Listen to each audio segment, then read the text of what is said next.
somehow, right? And they need help. And this presentation is for them. It's for you. And if we're going to record this, guys, I want to make sure we get this out on the circle so people can watch it later that aren't here. And but you know, you go to a family reunion and dad's not there, or mom's not there, or you know, uncle's not there, or sister's not there. You miss them, right? And that's kind of how I felt this morning. I just felt a little bit like there's some people I love that's just not here, and I miss them. And I'm glad you guys are here. I'm very excited about this 2 days together with you guys. We're having a lot of fun today. Hey, after we work on our business, we're going to go out tonight. How many of you guys are going to go to Top Golf with us? Everybody should raise your hands right now. All right, because we already booked it, and it cost me like $6,000, so you guys need to make sure you're there.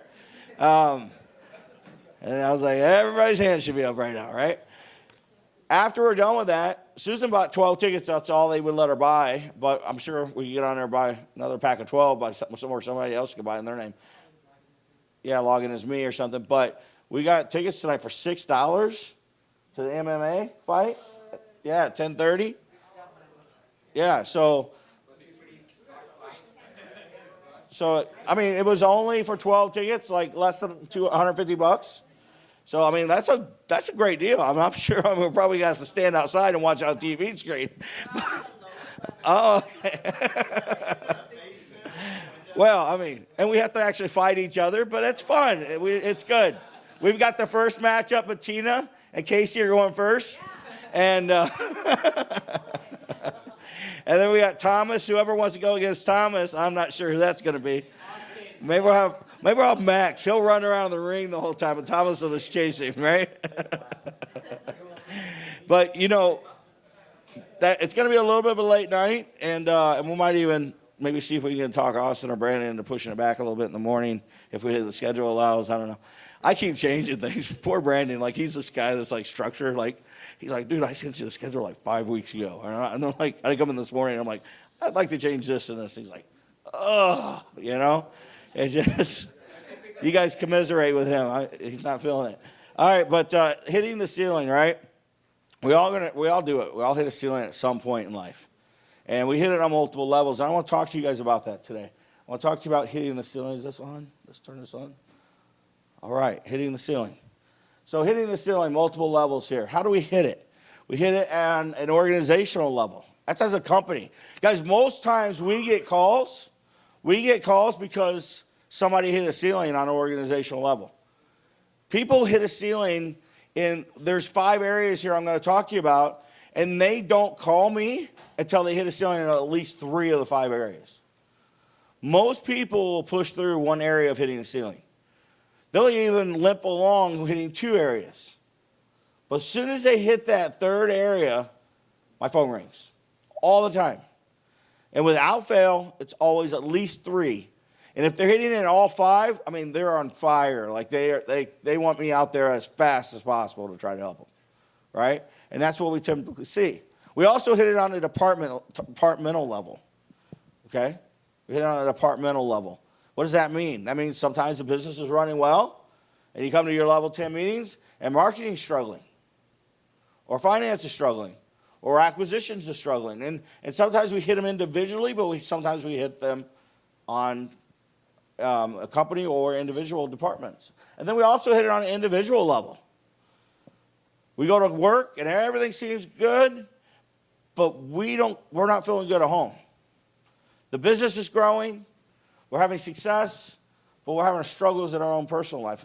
And so we hit a ceiling on multiple levels, and I want to talk to you about this hitting the ceiling. Hitting the ceiling is inevitable. It's going to happen, okay? We show business growth in the way we grow from 0 to 100% is we hit a ceiling all the way up to 100%, okay? What is our 100%? What is your BHAG goal in life? You're going to hit a ceiling all the way to that 100%. In the 1960s, there was a study showed that how business growth happened, and it said from 0 to 100% of a business's lifespan, they go through this evolutionary period of growth and the revolutionary period of hitting a ceiling. Revolution happens, and it happens repeatedly over and over again.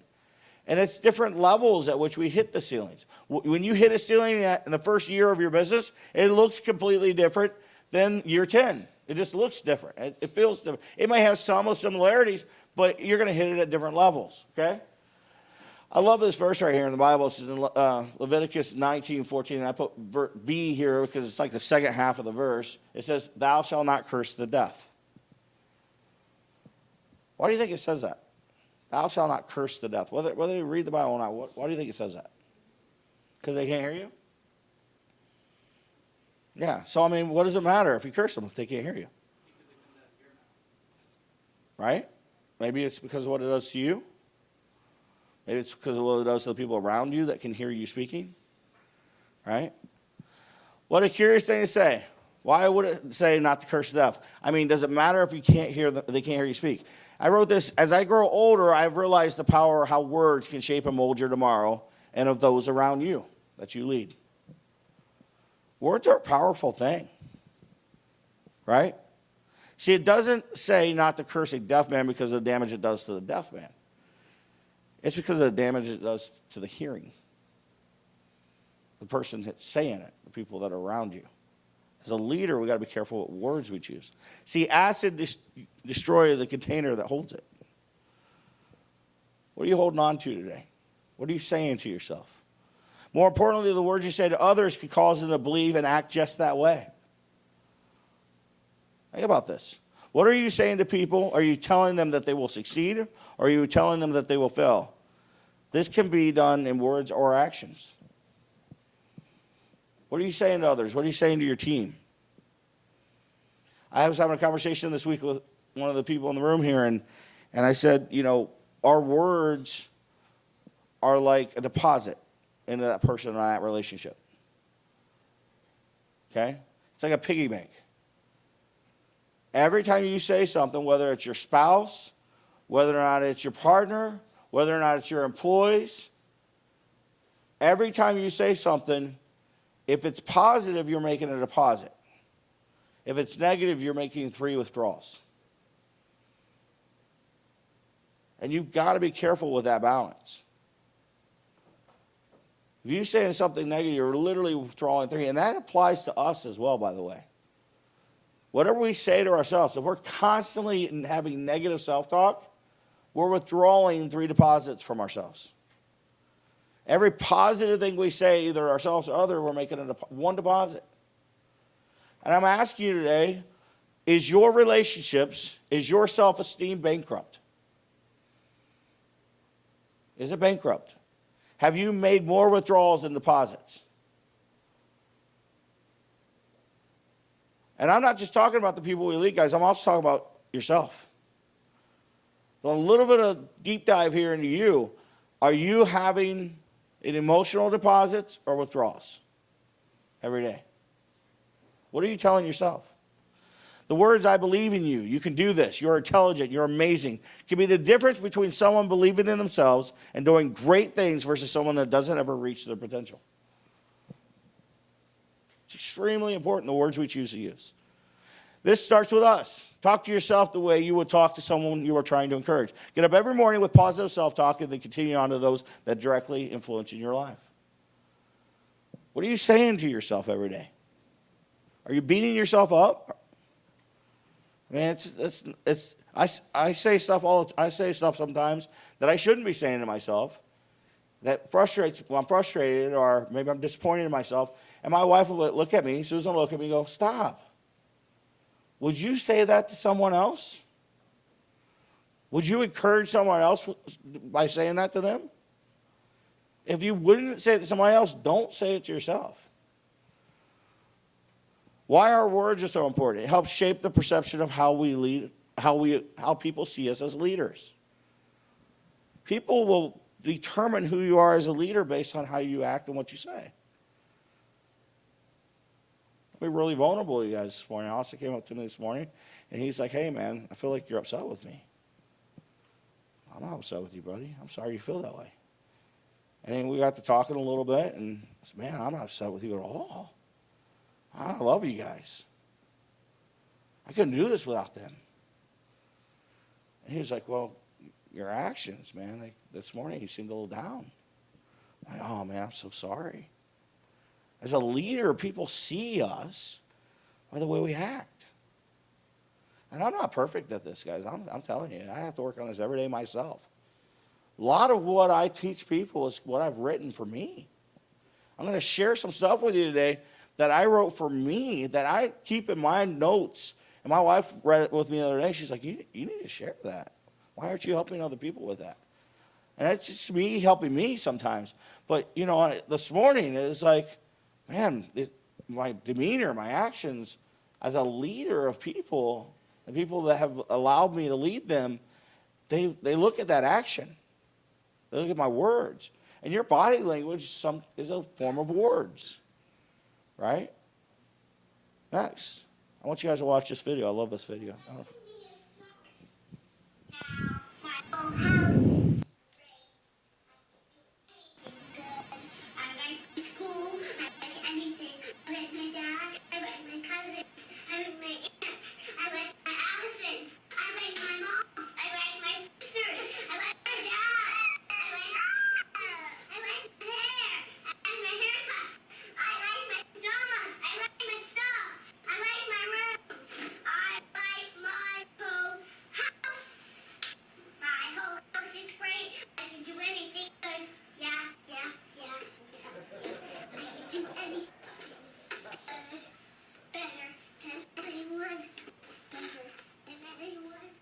Isn't that awesome?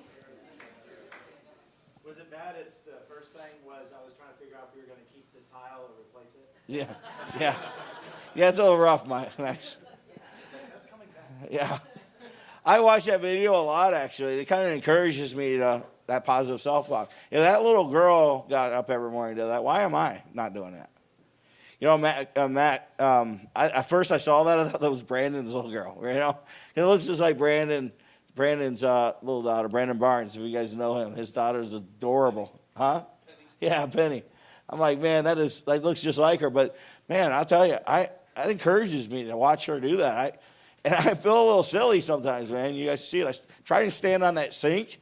It is really hard, I've cracked so many sinks trying to get up there, Yeah. And I'm doing like this, And right after the shower, too. So I'm just standing there, Yeah.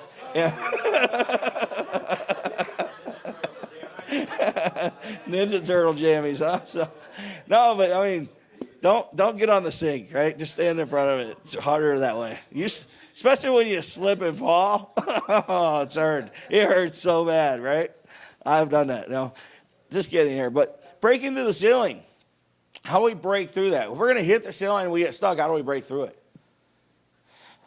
This is straight out of EOS, and I brought this in, but I put a little bit of twist on it. Number one is when we get stuck in our businesses, we have to simplify. As an organization, we have to simplify what we're doing. My dad used to say, kiss it. Gary, just kiss it. When I felt stuck, things were complex, he said, just kiss it. You guys know what kiss it means, right? How many of you guys know what kiss it means? Keep it simple, right? So my dad would say that. He said, Gary, keep it simple. Stupid, right? Because that's what it means. And he always paused for that dramatic effect. He was like, stupid. Yeah. My wife always says less is more, or she used to keep it super simple, right? And I like that a lot better. It's less derogatory than stupid. But yeah, you have to ask that. What am I doing to reduce the complexity that I have in my business? When I'm stuck, what am I doing to simplify? When you grow from 1 employee to 4 employees, you grow in 500% complexity. So you have to simplify what's going on. Hey, you guys are going through it right now. You're growing. And I don't care how many businesses we built. Like this part right here is sometimes the hardest part of growing a business is at 0 to 5 employees. Because now, like, the left hand doesn't know what the right hand's doing. You guys are like, it's complex. You guys have to stay on the same page. And, oh, man, you didn't tell me about that. I'm sorry. And you guys are used to running in different directions. So this is going to be hard for you guys to make sure that you grow properly through reduction of complexity. One of the hardest things I do, obviously, I've been blessed to be surrounded by some really amazing people in my business. I mean, Austin has built businesses. He didn't need me. Brandon is extremely successful at what he does in life. He literally has his wife and them have one of the best businesses you can imagine, even outside of real estate and marketing, and I'm blessed to have those people in my life. My wife, she could do her own thing, and I'll tell you, I have to be really careful to make sure we all try to stay on. And it's hard. It's hard staying on the same page. It's hard making sure that everybody's moving in the same direction. And we struggle with it. I'm not telling you we're perfect at this. We got a lot ways to go, a lot to do. But at the end of the day, it's something we have to keep in mind. We have to find ways to simplify and reduce complexity. Next, we have to be willing to delegate. We have to be willing to give and have other people help us in our businesses. We have to turn to others and say, listen, I need you to do this. And what should we be delegating? I said it over the last couple of days. You ought to be delegating things in business that you're not good at or you don't like. Those are the easiest things to get rid of because you're not doing them anyway. Right? You're just not doing them. So just get somebody else to do that and then grow it from there. Next. Predict. In our businesses, we have to predict properly. Just this week, I was talking to somebody in the room here, and they're like, we're nowhere even closely aligned with our one-year goals. Like we shifted and did different things. Why? We predicted wrong. When we set the goals at the beginning of the year, we didn't predict properly. We did not predict where we should be. And so what happens? We get off track. We get stuck. We didn't plan it properly, so now we're reacting instead of being proactive. Right? And there's two levels of predicting. Predicting is the long term. That's that vision planning.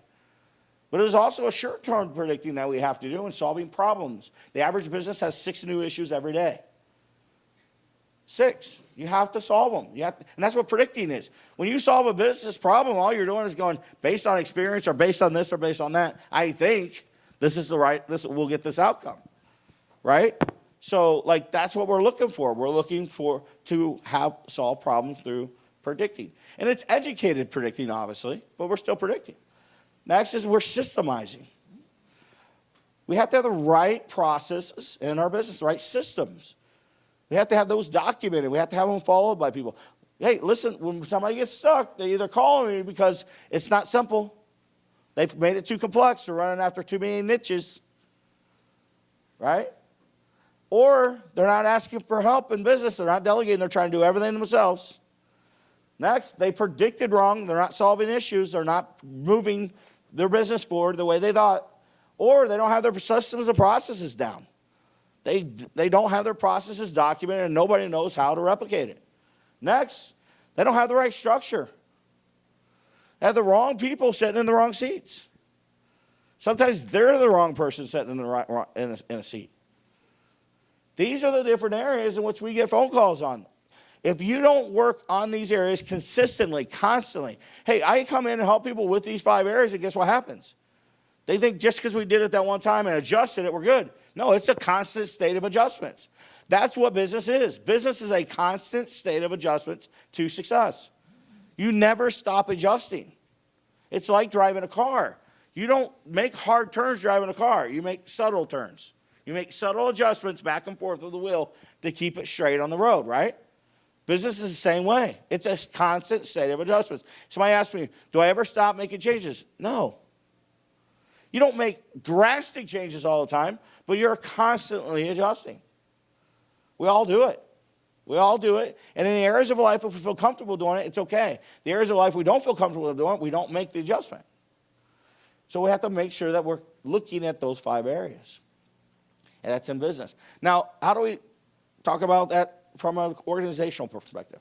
Talk about that way from a departmental perspective. What I just gave you is how you apply those things to those 2 areas. But they apply also to individually as well, when you get stuck as an individual in your own personal life. Many times we face struggles, we tend to think about all the things we have to do, and we get overwhelmed. We try to fix everything at once. You guys know this to be true. When it hits us and we're stuck personally, we go, man, I got to fix all this stuff. And we get overwhelmed. I remember getting sick in 2011 and running literally in my mind, physically and mentally, about how am I going to get this fixed. I only got a couple weeks. I got to get back to work. I got to fix all these problems that are going on in my life right now. And I was stuck. Pick 1 to 3 things and focus on fixing them, and then pick more. You have to simplify it. You have to break it down and just say, all right, I'm going to focus on this one right now. I'm going to focus on this one. I never pick more than 3 things at a time to work on. I like 3 to thrive is my mentality. I do that in my life in different aspects, including church going and dates and reading books and and things like that, right? 3 to Thrive works for me. It creates simplicity and focus for me. But I also can't just do one because of my personality, right? I've got to be moving around. Austin, you've been doing good with doing one. I got to do 3. That's why it works for me. I'm not saying it works for everybody, but it works for me.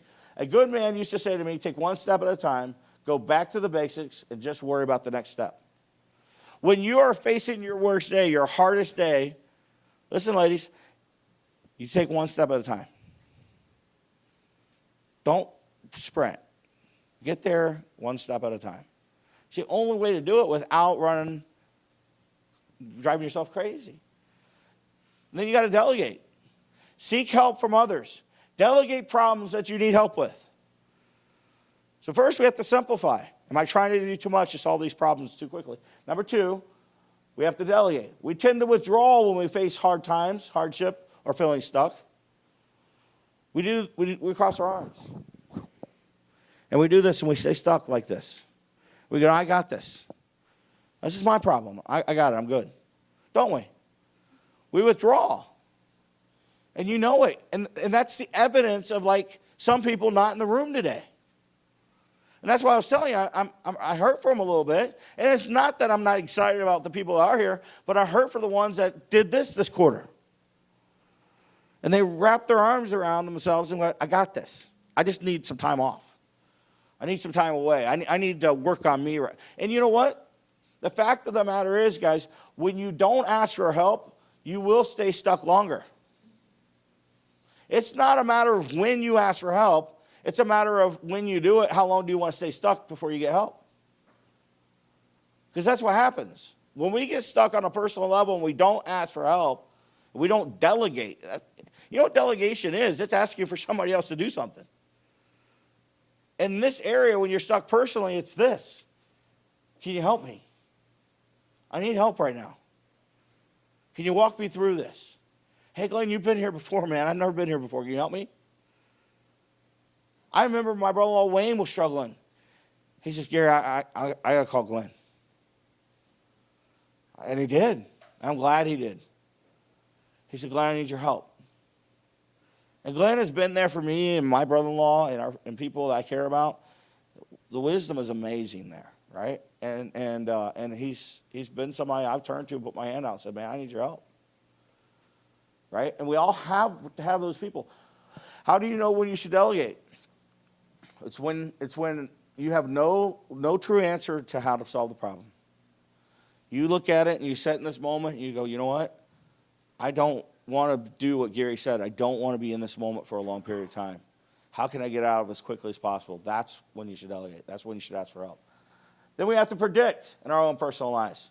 When we think about a possible outcome, we tend to think about all that could go wrong. It's that negative self-talk. In the area of personal here, when we hit a ceiling, we do what Zig Ziglar used to call stinking thinking. It's negative self-talk. We beat ourselves up. We think about everything that we didn't do right and everything that could go wrong. When we think about what could go wrong, good things come, and plan for those. Don't think about everything that could go wrong. Plan for the good things.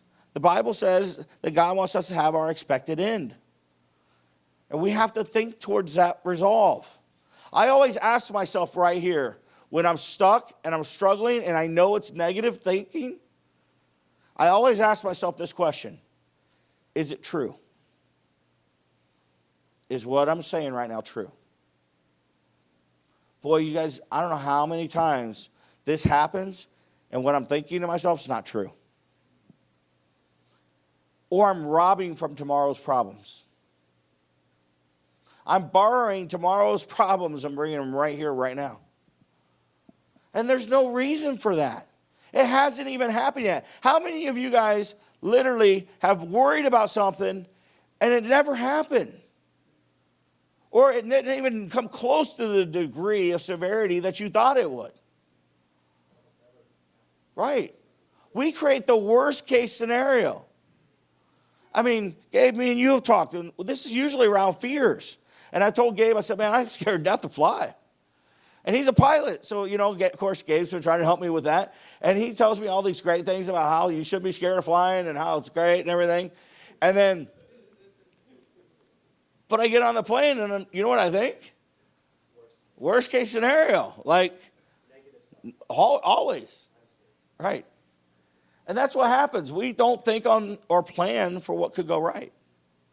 We only think about the negatives. And I'm telling you, for me, what works really good for me is I just stop. I say, stop, Gary, just in this moment. Is it true? Is what you're telling yourself true? And literally, guys, almost every time it's not. Or at least it hasn't come close to even happening yet.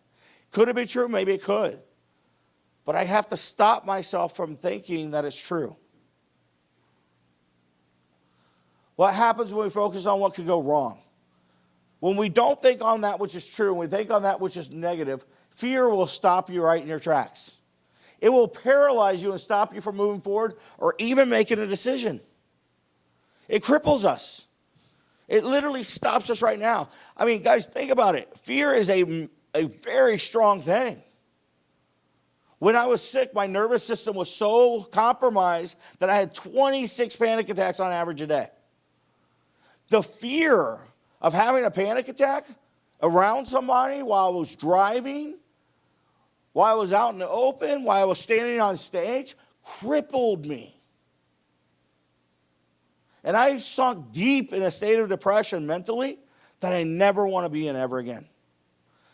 I'm telling you guys, I sunk into a level in my mind that literally was very, very deep. And I struggled. I found myself like being in a hole trying to climb my way out. My wife taking care of me every day, trying to encourage me, all because of fear. Instead, keep your hope.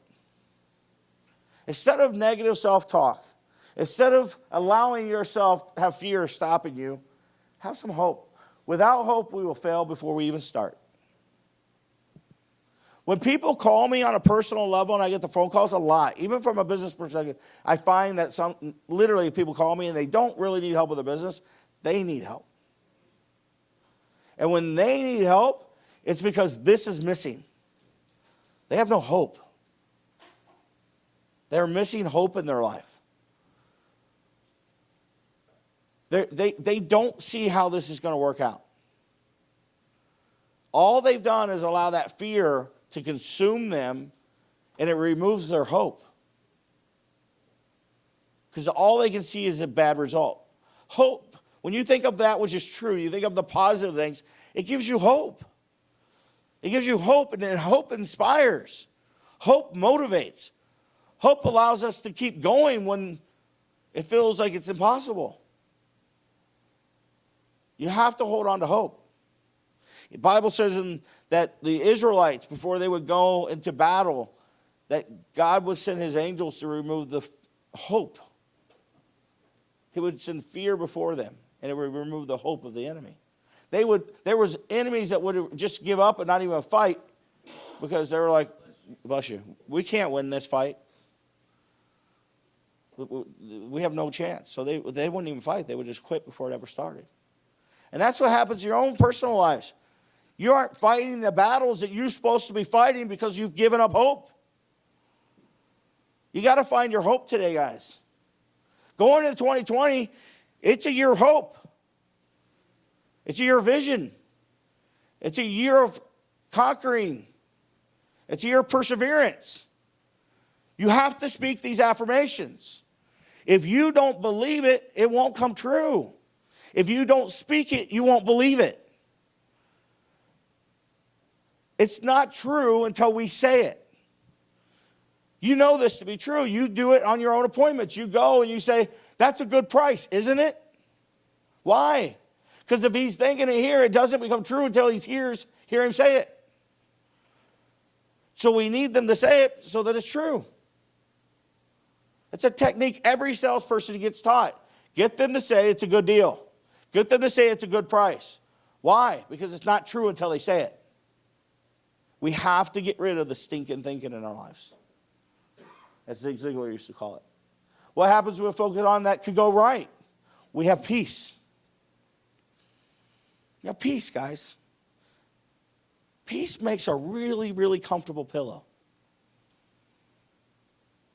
It's an amazing feeling when you lay your head down on your pillow at night and you have peace. Things just seem right. You're surrounded by the people who love you. There's a roof over your head. There's food in your belly. Even on my worst days, guys, I remember our worst day. We were filing bankruptcy. We didn't have any money left. We didn't have any access to anything. 2011, I lost it all. I lost my health. I lost my finances. I lost people that walked away because I wasn't bringing them value anymore, because I was only working on me at that moment. And people literally left my life, and I'm glad they did, by the way. But I remember the day my wife will get headaches where she needs coffee. She needs caffeine to kind of help it. And I don't know what caused it, but it is what it is. But I remember that moment, and I remember her not having coffee in the house. And I was surrounded by people I loved. And people loved us. And guess what? We didn't want to ask for help. All we did was think about what was negative in this situation. And we were drawing to this, I was going to work with her that day. You remember those days, Jonathan? I'd come in and wash dishes. My buddy Jonathan Smith back there would come in. He was in charge of the finances for the place where Susan worked. And he would come in every day and pretend that he wanted tea, just so he could be a friend to me. And he would come in and talk to me and hang out with me throughout the day. And I'll never forget his friendship through that time. Worst time of my life, and he was there every day for me.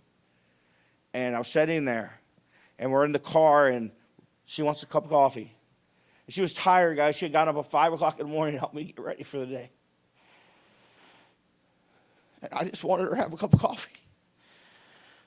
And we were searching in the car for some change.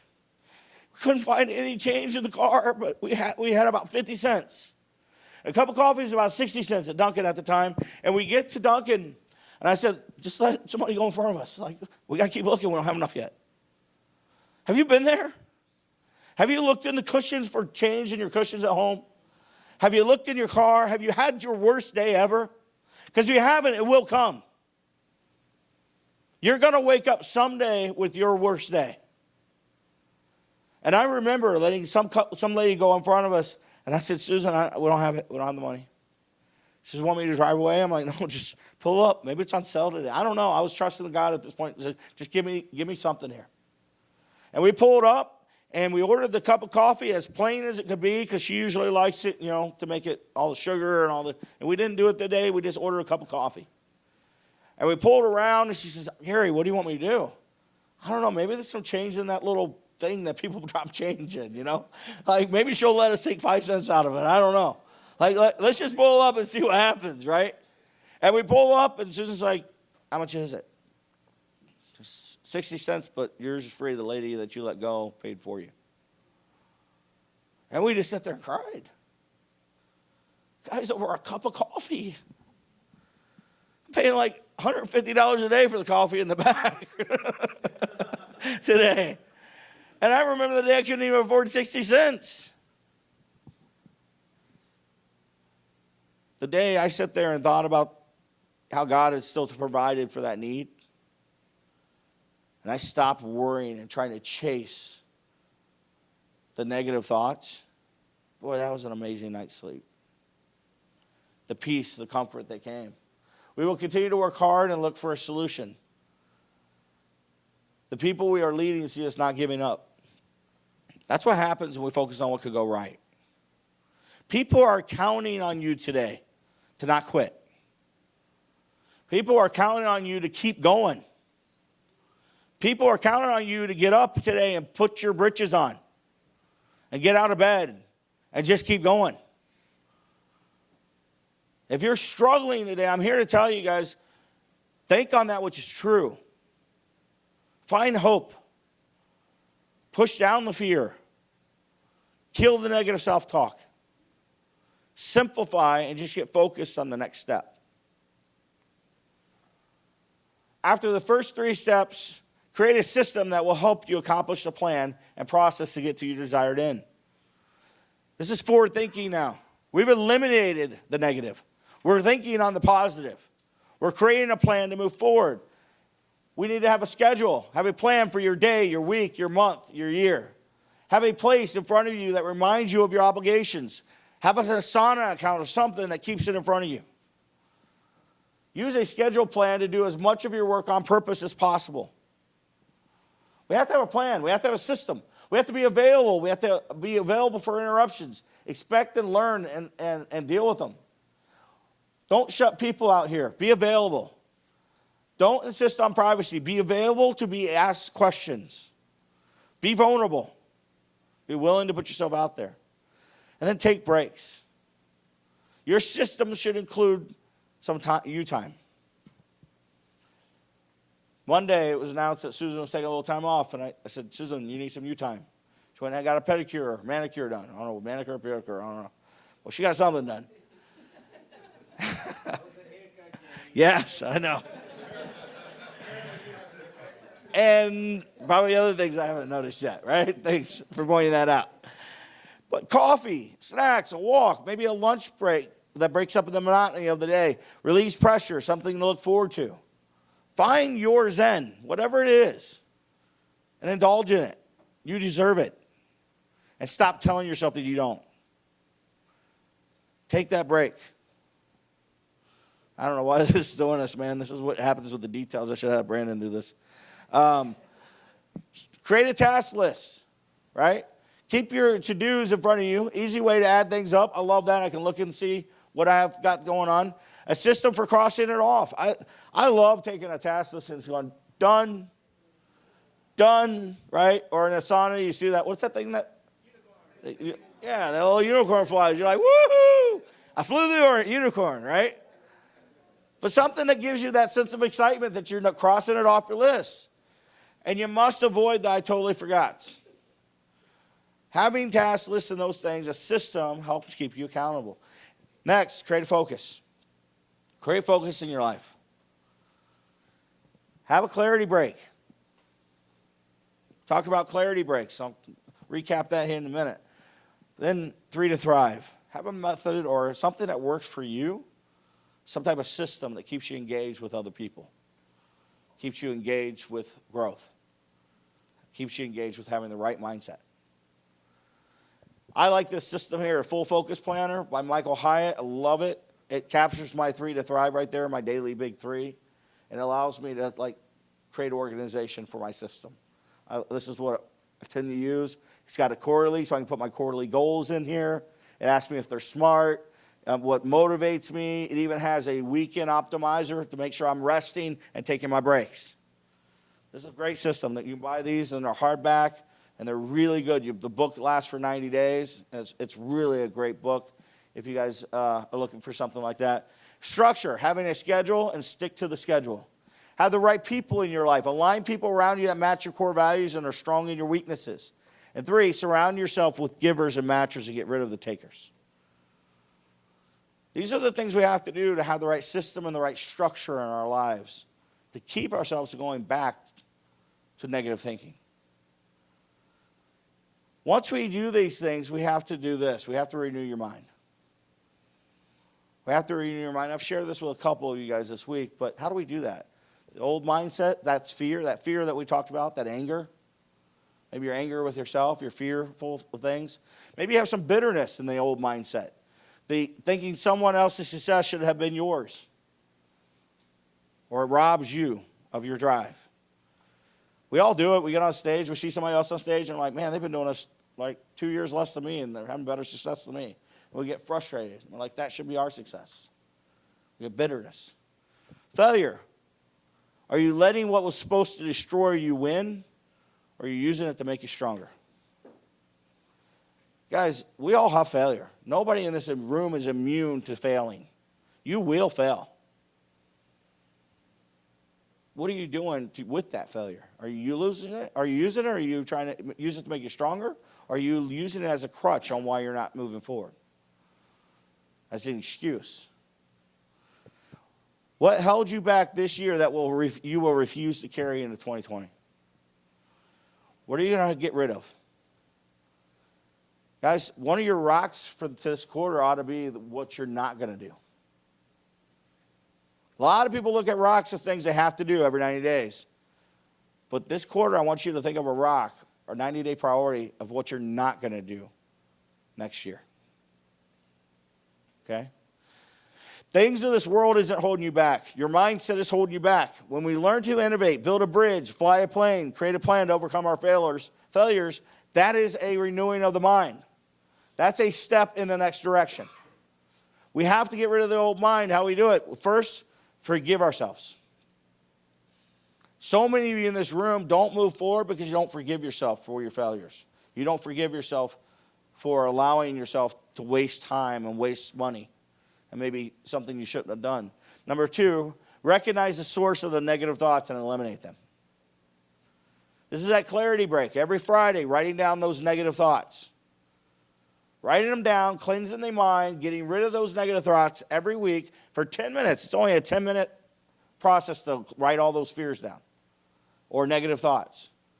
The second thing we're doing in that with 10 minutes of negative thoughts, the next 10 minutes, we're going to count our blessings. We're going to be grateful for what we do have. Once we've counted our blessings, number 3, we're going to innovate. We're going to clean out that mind, unblock it, and allow that vision to come flying out. Me and Gabe were talking this morning, right, Gabe, about this. And I said, now, sometimes I don't understand, like, my vision on my profile, you know, that's at baseline 0 and that 1 sigma plus, 2 sigma plus, 3 sigma, 4, you know. Like, there's people that I coach that go to 4 sigma or even off the charts. And I'm only like a 1.5, Austin, somewhere in there. It's not like I'm like way off the charts with vision. But I don't get, like, I was thinking about this morning and yesterday. How does my vision sometimes go past theirs?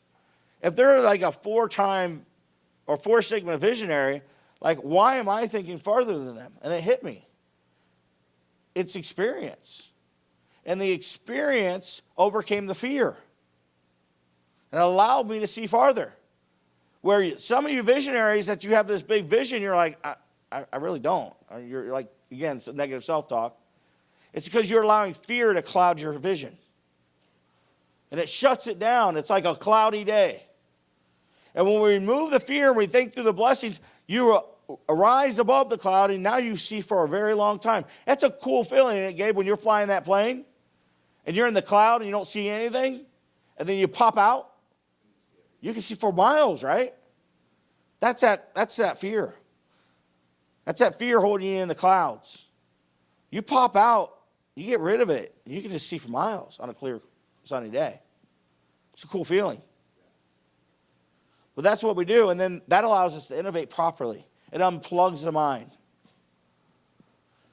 Have a mindset of success. 1, how do we have a mindset of success? Now, listen, we're not stuck anymore. We have a system. We have a process to keep us going. We eliminated the old mindset, but we have to replace it with something else. What? We have to have a successful mind. How do we have a mind of success? Number 1, have a growth mindset. Be ashamed of who you were 12 months ago. You ought to look back at the last 12 months and be ashamed of who you were. You should constantly be trying to get better. Have a vision plan. I said to the boot camp this week, the person I am chasing in the next 5 years is me. I am chasing Gary 5 years from now all the time. The decisions I make right now, I want Gary 5 years from now to be excited about.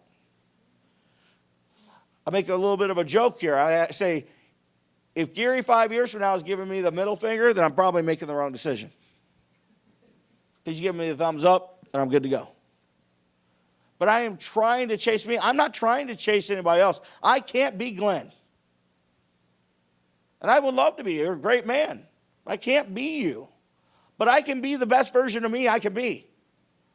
And that's the only person I need to chase. Next, no risk, no reward. Don't let success you had hold you back from stepping out of your comfort zone just to protect your image. This one right here is a big one for people. I've seen people in this real estate world have pretty good success, and then guess what happens? They get stuck and they don't talk to anybody about it. You almost see them just completely disappear. Because that ego, well, I was successful and everybody thinks I'm successful. I don't want them to think I'm not successful anymore. People look to me at one point. People ask me questions at one point. Robert Kiyosaki asked me to sign my book to him. I can't tell people that I'm stuck because that would hurt my image. That's not a successful mindset. Number 3, embrace your mistakes. Fail forward, if you will. Instead of trying to hide or make excuses, consider what can take you away from these experiences and move you forward. We ought to learn from our failures. I heard a great man once say, the first step to success is failure. Embrace it. Use it. Use it to launch you to the next level. Number 4, your purpose will keep you thirsting for more. Make sure you know who you are. Make sure you know what you're after. Make sure you know what you're chasing. What is your purpose, your cause, your passion? And make sure it's real to you. It should keep you going when nothing more around you will crush your dreams. Number 5, celebrate other people's successes.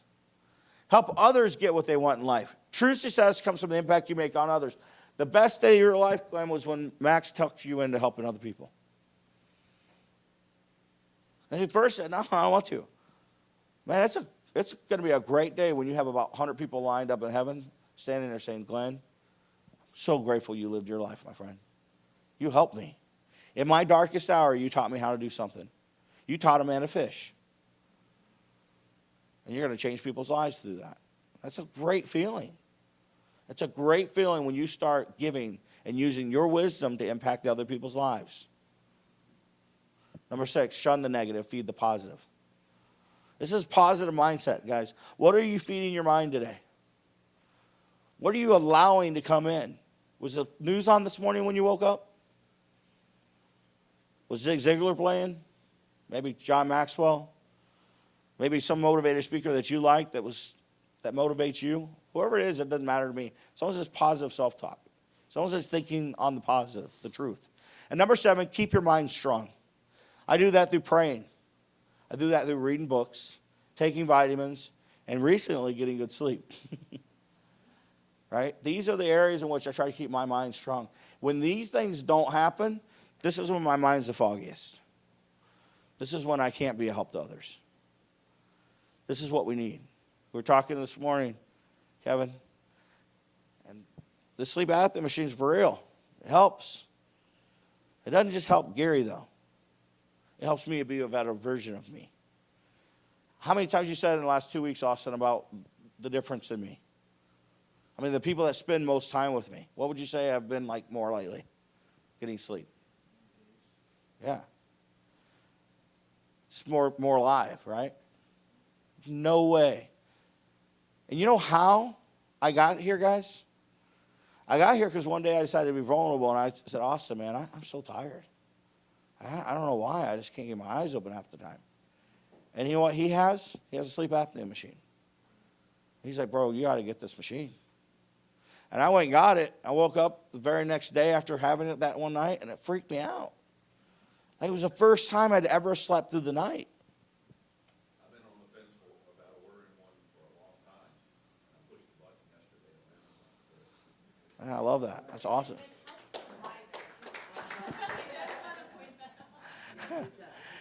I think Barbara actually said something about that. Maybe I'll sleep good too, right? Keep your mind strong, guys. Listen, either you've went through a hard time this past year or you're about to. We all go through it, okay? We're all going to have our worst day ever. We're all going to have our worst quarter ever.